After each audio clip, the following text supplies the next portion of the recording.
going to be giving you my honest likes and dislikes about this Ancatus wireless extender that I've owned for over 4 years.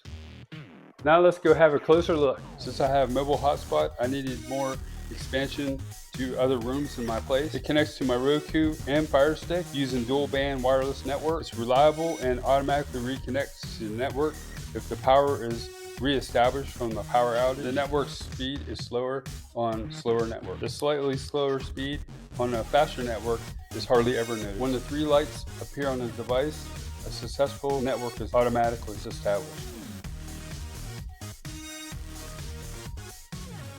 If this video was helpful and vibe with you, please visit our product link below in our description for the product information. Also, comment, like, follow, and subscribe for more product videos that we'll be sharing.